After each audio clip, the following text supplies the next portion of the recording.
Hello all. इस video में हम देखते हैं कि जब आपका कोई डेटर इंसॉल्वेंट हो जाता है तो उसकी एंट्रीज हम कैसे करते हैं। फॉर एग्जांपल देखो, इंसॉल्वेंट हो जाता है तो उसकी एंट्री होती है। अब इंसॉल्वेंट हो गया, आपको पैसे पे नहीं किए उसने, तो पहले तो आपने उसको कुछ सेल किया होगा। तो पहली एंट्री मान लो क्या है, sold goods of 10,000 to Ramesh. 10,000 का सामान आपने रमेश को बेचा। पहली एंट्री तो ये हो गई। सपोज इसकी डेट है 2021 जून 2। उसके बाद क्या पता चला आपको, जुलाई में, जुलाई 15 को पता चला, क्या पता चला, Ramesh became insolvent and only 50% dividend received from him. यानी कि रमेश इंसॉल्वेंट हो गया। आपको पता है इंसॉल्वेंट का मतलब क्या होता है, वो आदमी जो अपनी लाइबिलिटीज को पे नहीं कर सकता है। तो यानी कि रमेश ने हमसे सामान खरीदा था 10,000 रुपए का।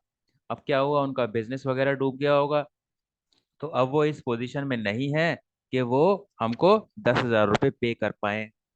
ठीक है। और सिर्फ 50% ही अब वो दे पाएंगे। ठीक है। और इसको और कैसे लिख सकते हैं, इसको 50 की जगह 60% कर लो। ओनली 60% रिसीव्ड फ्रॉम हिम, या फिर ऐसा लिखा होगा ओनली 60 पैसा इन अ रुपी receive from him.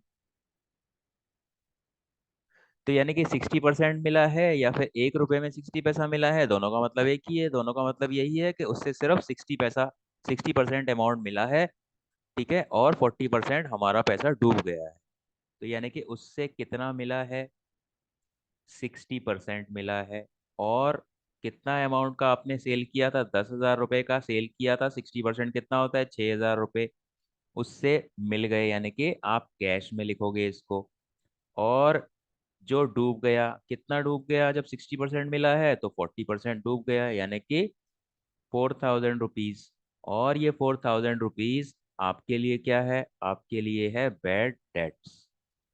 Bad debts के बारे में भी आपने अकाउंटिंग टर्मिनोलॉजी वाले वीडियोस में देखा होगा कि bad debts are the debtors which are not able to pay your money.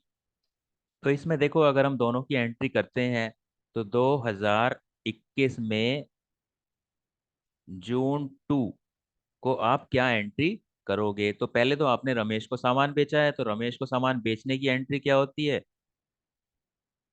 Ramesh debit to sales account. तो रमेश को आपने कितने पैसे का सामान बेचा है, 10,000 रुपए का। तो जब आपने उसको सामान बेचा होगा तो आपने क्या किया, ये एंट्री कर ली।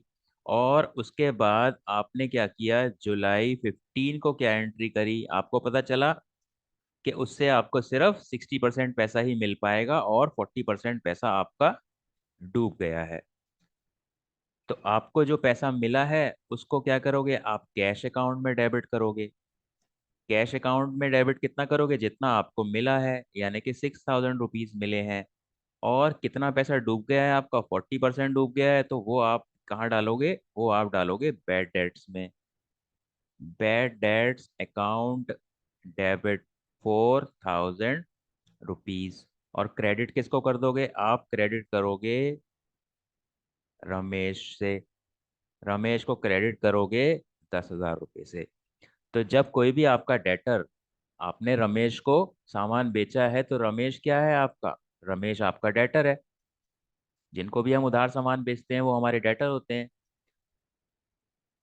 तो इस तरीके से हम रमेश को पूरे अकाउंट से क्रेडिट कर देंगे, क्योंकि अब उससे कुछ पैसा मिलेगा नहीं। तो जब उससे अब कुछ पैसा मिलेगा नहीं तो उसका हमें अकाउंट क्लोज करना होगा। अकाउंट क्लोज कर दिया, देखो यहाँ रमेश को डेबिट किया था 10,000 से, यहाँ रमेश को क्रेडिट कर दिया 10,000 से। तो रमेश का अकाउंट तो एकदम कैंसिल हो गया, डेबिट और क्रेडिट।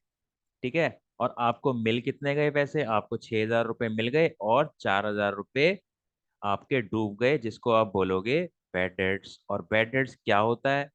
बैड डेट्स होता है कंपनी के लिए या बिजनेस के लिए लॉस होता है, और हमको ये पहले ही पता है कि लॉसेस को हम डेबिट करते हैं।